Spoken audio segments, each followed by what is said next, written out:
You're watching Forthrighter Films TV. It's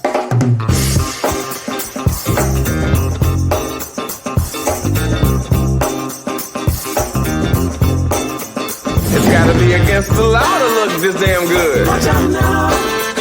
Cause baby, I feel real good and I wish I would. Watch out now. It's gotta be against the law to look this damn good. Watch out now. Everybody watch out. Watch out now. I'm ready for a good time, and I came to groove. The whole band's here, and we came to move. Got a fresh haircut and 2 new shoes. We're here all night like we got nothing to lose. Coming out the jacket, cause we're turning up the heat. Welcome to the 3rd edition. Michael P. America, and the conversation is American democracy failing. This is number 3. We are ranked 36 in regards to our democracy, and we're ranked as a deficient democracy. Why am I doing this? I'm doing this because we need to wake up. We need to fix this now. We need to get involved. Everything looks normal, but you know it isn't. And it's easy to want to retreat into things that allow you to dream, but eventually there's going to be a shockwave. You're not going to be able to dream.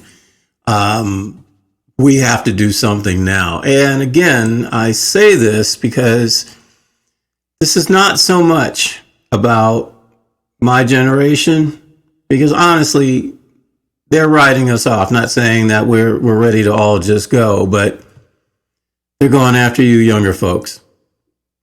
Generation X, well, you know, you're kind of, I'm like in the middle, on the cusp, you know, I'm December baby. So a few, you know, maybe a few more days and I'm an X. It just depends on who's doing it. But Z, millennials, you guys are on their list. Right now, I want to play something that's really interesting. Pay attention to this. And it's not the clearest video, but listen to what the guy is saying.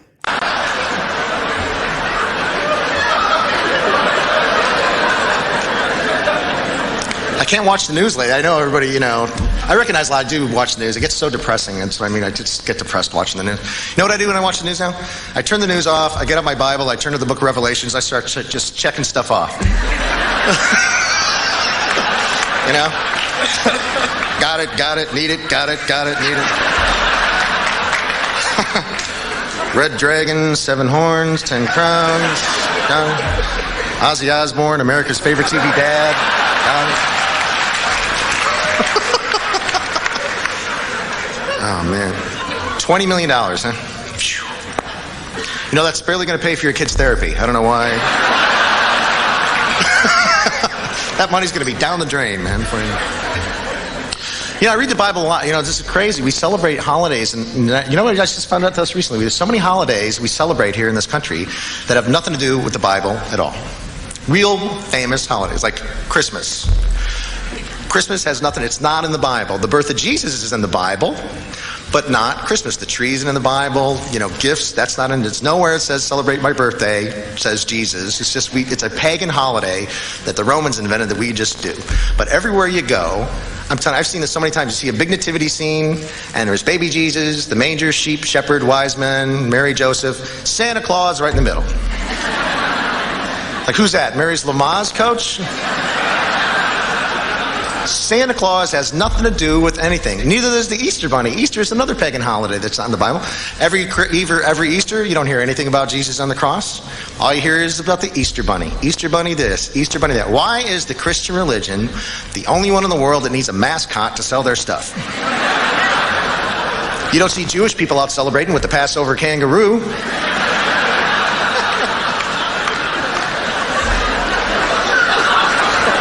There's no Ramadan rooster.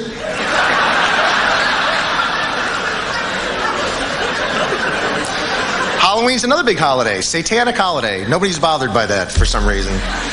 You know, fun for the kiddies.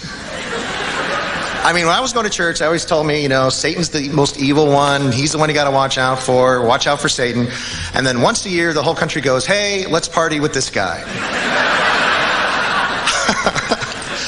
It's ridiculous.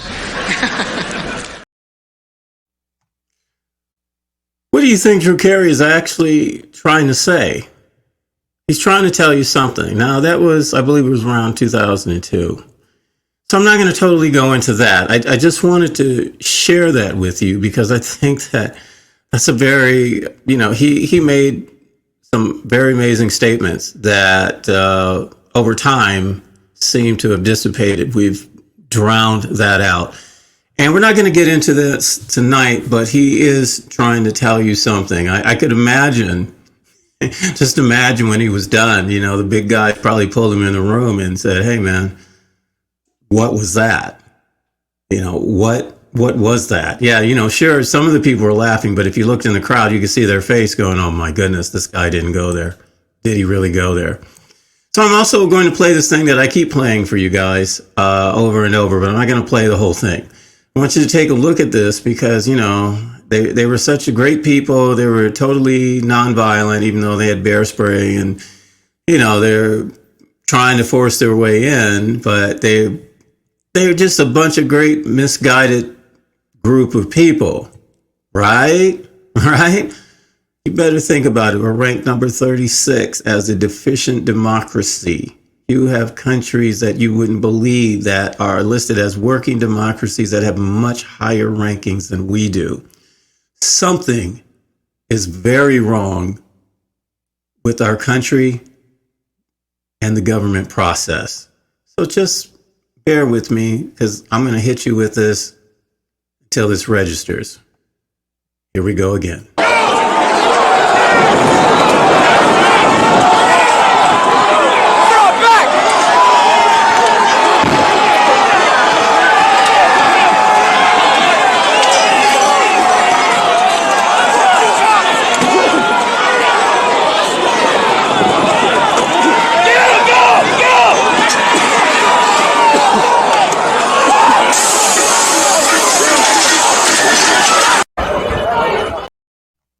Okay, so yeah, I stopped at the bear spray. Stuff looks pretty thick, and they're spraying that on law enforcement. Now, these folks are supposed to be the law and order people, law and order party. Apparently, only when it suits them, they feel like that they can violate the law and do whatever they want. And then turn around and then offer somebody who has multiple indictments, got trials, and run this guy for president. That's the America that they want. That is the America that they want. You need to think about this. Why are we ranked 36 as a deficient democracy? Oh, I know. But I can do this, so I will.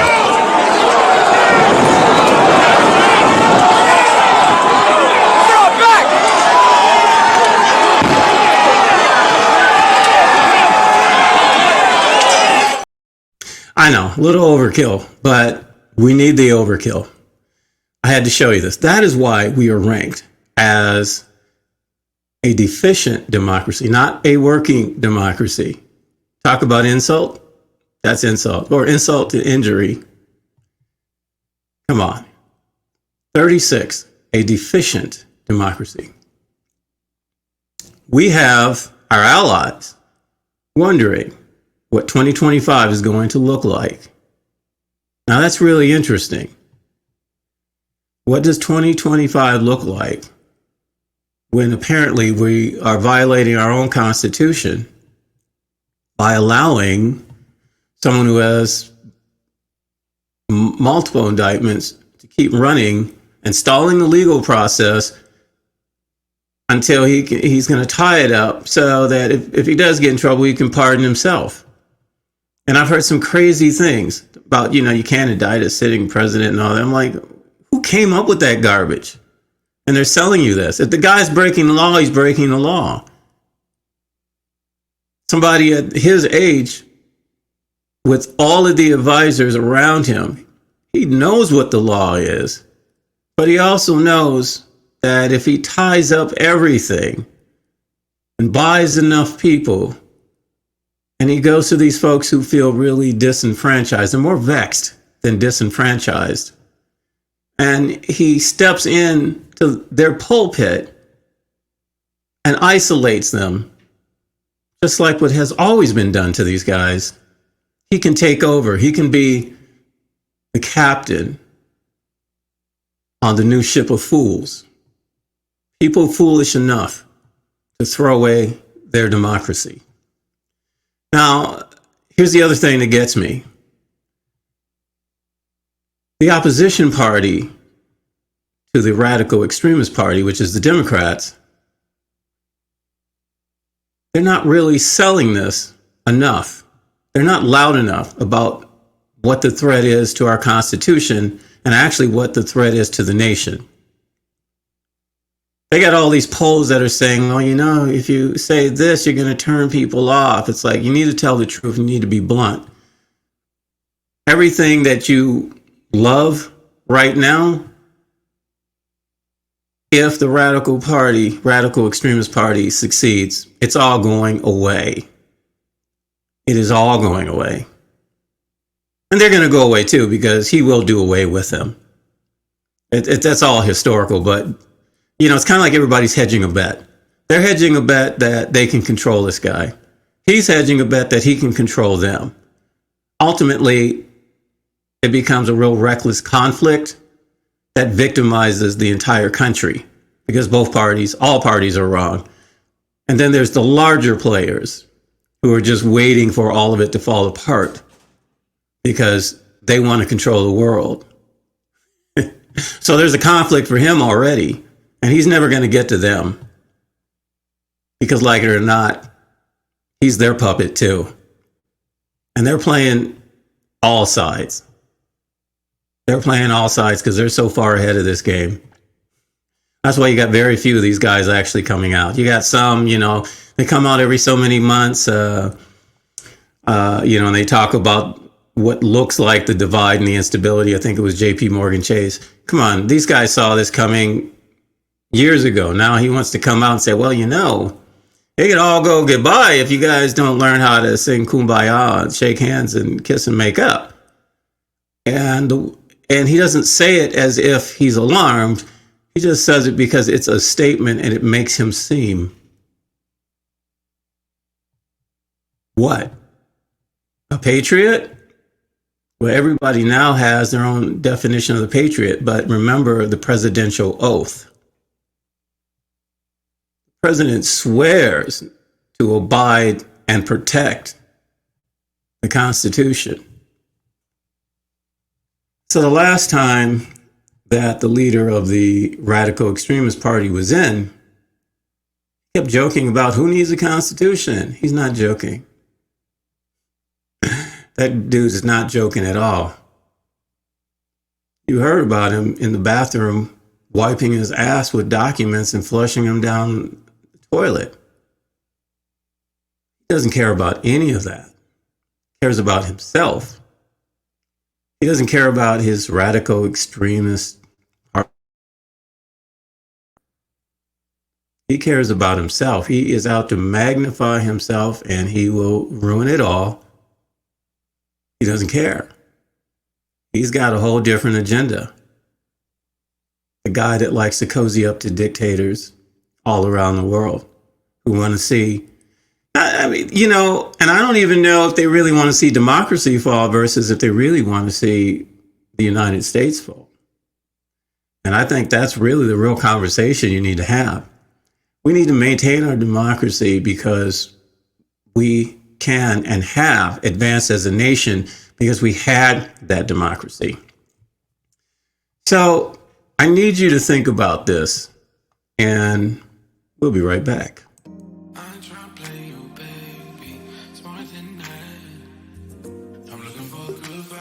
FourthRiderMusic.com.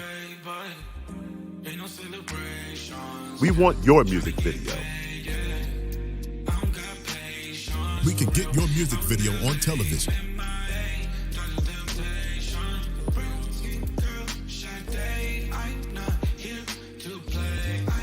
We are looking for independent artists.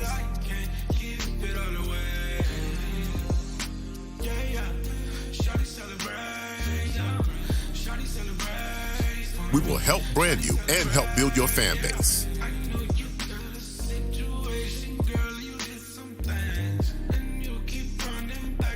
We will help market your music. We can get your music video on television.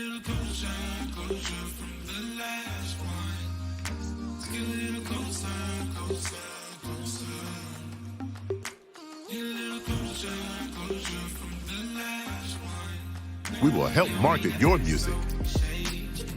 FourthRiderMusic.com.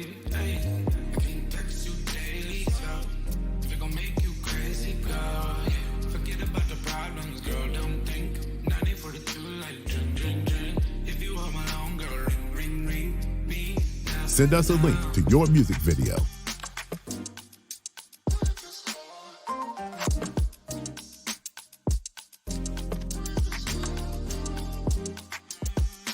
FourthRiderMusic.com.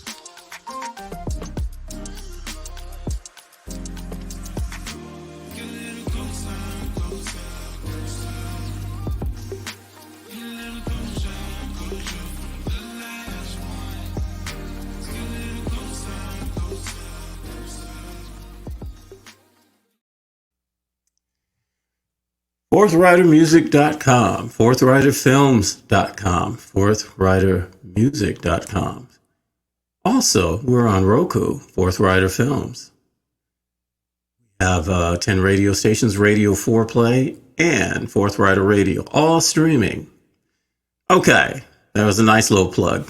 So now what I'd like to do is that I told you about the book, The End of America, by Naomi Wolf.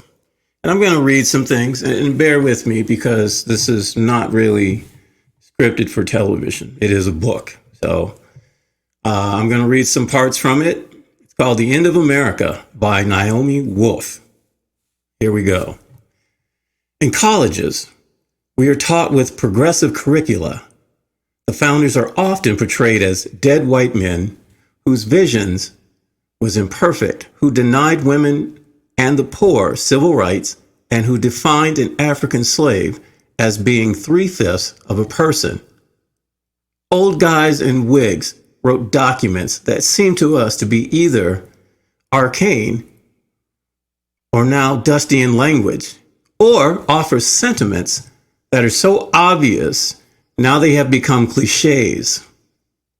What words is she talking about? She's talking about life, liberty, and the pursuit of happiness. Those are the words. She further goes on to say, here's what we are not taught. Those words at the time they were written were blazingly electrifying, subversive. Think about that. Think about what she just said. If you understand them truly now, they still are. These men and women who supported their work were walking further out into the unknown, betting on ordinary people's capacities more than ever in the history of the human race. She was saying that they were betting on ordinary people, on us, okay? You are not taught, and it is a disgrace that you aren't, that these men and women were radicals for liberty. They had a vision of equality that was a slap in the face of what the rest of their world could understand to be unchanging, God-given order of nations, and that they were willing to die to make the desperate vision into a reality for people like us, whom, get this, they would never live to see. So I want you to think about that. And she is talking about our founders, in case you guys aren't drawing the connection, and the Constitution and a true birth of the nation and the state of the United States. Think about that. She also says, you weren't taught that the way they brought the freest nation in the world into being was by reading passionately about fledgling democracies of the past, by positioning their imaginations directly against the violent repressions they fled, and by carefully, deliberately crafting a mechanism of checks and balances and a Bill of Rights that would protect these extreme manifestations of freedom. So right now, she's stating to you that our Constitution is all we need. We need the will. We need the will to be free. Think about that. The founders set out to prove that ordinary people could be trusted with governing themselves in a state where no one could arbitrarily arrest them, lock them up, or torture them. By the way, the head of the radical extremist party always makes jest of doing these such things. Dude's not joking. He is not joking. Living against the backdrop of violent repression, these men and women saw the democracy they were seeking to establish and the checks and balances that protected it as being in need of a continual rededication against potential tyrants in America who would want to subjugate Americans. So she is trying to break it down for you. We have what we have. It has been crafted exactly the way that it's crafted because the founders who had already gone through so much of this did not want us to return to monarchy or, a despot, dictators, et cetera, et cetera. They wanted to give birth to a free nation, pushing generations ahead. This is what we were gifted. We may not appreciate everything that they've done, some of the biographies on their personalities, but when you look at the Constitution, you can see there's an aspiration. They wrote the Constitution the way that they wrote it so that we would be better than them. Kind of, hey, don't do as I do. Don't do as I do as I say. We've heard that from the parents. But only they allowed us to control this. So think about it. You have the opportunity to be free and to make sure your children are free, et cetera, but you have to participate in your democracy. So here's an interesting point about Jefferson that she also writes about. Okay, Thomas Jefferson's initial reaction to the proposed Constitution was negative. I will repeat. Thomas Jefferson's initial reaction to the proposed Constitution was negative. Thomas Jefferson was like, no, man, this ain't going to work. For as he wrote to James Madison, he feared the possibility of the rise of an American tyrant. And right now, we're seeing one. Oh, yeah, he's out there. Now, he didn't do this on his own. He had a lot of people that laid the road down for him. In my opinion, most of them came out of that Republican Party, but, sorry about the branding, but you guys are really, really bad with dealing with the reality. When Democrats have an issue with one of their folks, they'll be the first one to throw them off the boat and into the lake with the piranhas. Republicans are like, oh, man, that didn't happen. We didn't do that. You guys just keep crashing stuff because you're forgetting that it's about democracy, that we are all in this together. We can work this out, and we have at times, in spite of our differences. And you are always going to have differences. You're going to have differences everywhere you go, on your job, in your marriage, business relationships, but you don't throw them away. You work it out. You fix it. You make it better. That's one part about being an American, is that the idea that we can make it better. Okay.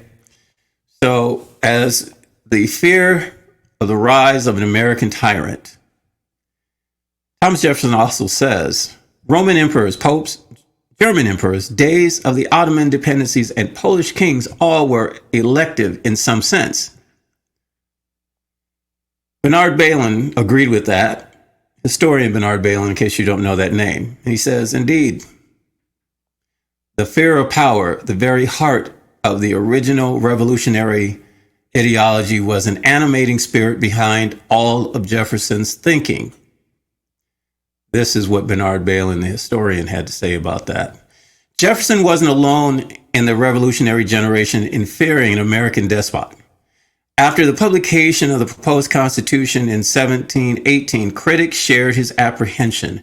They feared a president's treaty-making power because they were worried that he might make deals in secret. He might make deals in secret. I do remember somebody turning off the mic when he went to go talk to Putin when he was in power, or when he was representing the American people. Okay? So remember that. What was he talking about? Hey man, you're going to give me that hotel and I can put my big name there right in Moscow? What? What were they talking about? And again, I don't know if it was not recorded, because that could all be just the press going the wrong way. It could be, maybe the State Department's not telling us, whatever. I'm sure they know what was said, but we don't. The people don't. Okay. So, as I said before, they worried about his power to make certain decisions without 2/3 majority because they feared he might do anything he wanted with that power. They argued that an American executive would not be immune to despotic temptations, just as unchecked Congress would not be immune. What are we seeing in Congress right now? We've been warned about that. You see what's happening in Congress. Congress is really being held up by white supremacists, the Confederate, those guys still fighting the Civil War, right? Right? Yeah, they're still being, and the Klan. These folks that basically feel like it is their privilege to hate anybody that they want just because they want to hate, period. They don't care about the Constitution. And they're having a different conversation with their folks when they have, these big town hall meetings, whatever, and they're kicking out. Supposedly they're kicking out what they call the liberal press. So, freedom of the press is being tossed out because, again, they want to shape the narrative. So this group that they have following them, these vexed, Christian right, so-called Christians, they have been co-opted for decades. And like I told you before, they feel since they're privileged, they think that's impossible. But they know there's a lot of garbage going on. They're just not empowered to speak up. A lot of the rage that they have isn't even so much that they're mad at the folks who aren't in their party. It has a lot to do that they're mad at themselves, their self-loathing, and they're going to take it out on the rest of the country. They're going to ruin the democracy. That's my assessment. Because if you ruin your freedoms, you have to be self-loathing. You have to. There's something awfully wrong with you. And I would say it's because they're vexed. They've been co-opted and worked so long and isolated. Isolation is a big part of it. They are isolated from a huge part of the population. And that's what abusers do. So on their side, they've never really had a chance for any real healing. But that's a whole other conversation, because they would probably say to me, we don't need healing. Yeah, that's what alcoholics say. That's what drug addicts say. That's what gambling addicts say. Oh, we don't need healing. I got this. Really? That's the edge of Niagara Falls that you're staring into. Oh, I got it. We're good.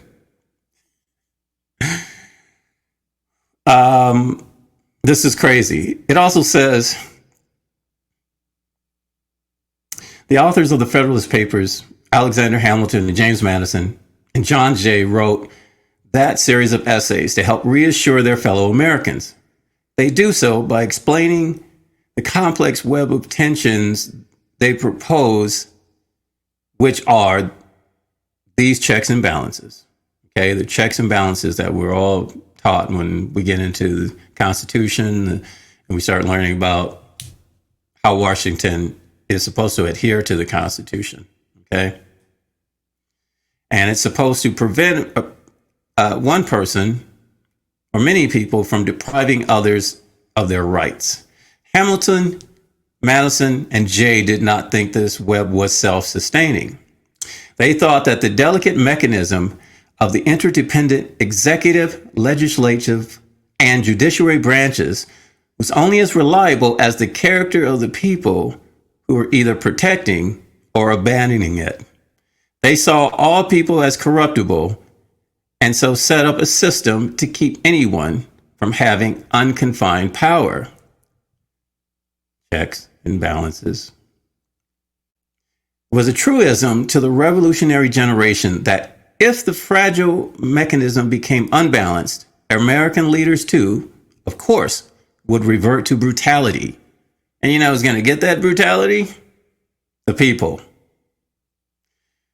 We are so removed from tyranny that the nation's first patriots experienced personally that we have not only forgotten this crucial insight, we have even forgotten to consider how obvious it was to the fathers and mothers of our country.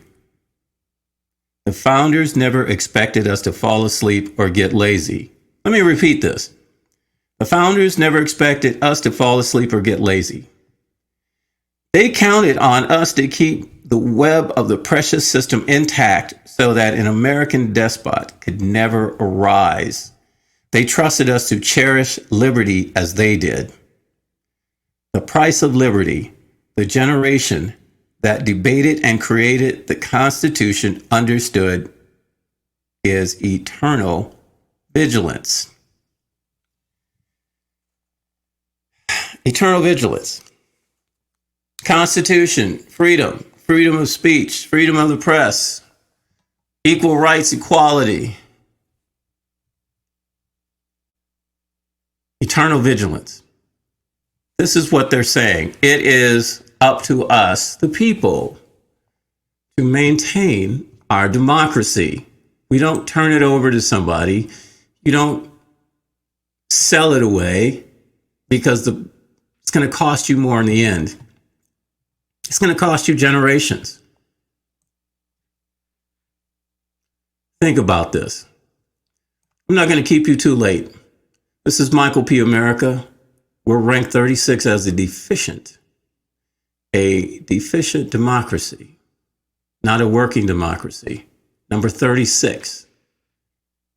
Our allies are worried that we're about ready to fall apart. We're going to implode. You really need to work for democracy. You young folks, you don't want to live under a dictator. My words don't scare you. Go read about Hitler, Stalin, Lenin. There's a whole bunch of others, but those are readily accessible. Read about them. If you want a good life, we must safeguard our Constitution. This is Michael P. America. You have a wonderful night. We got much more conversation coming.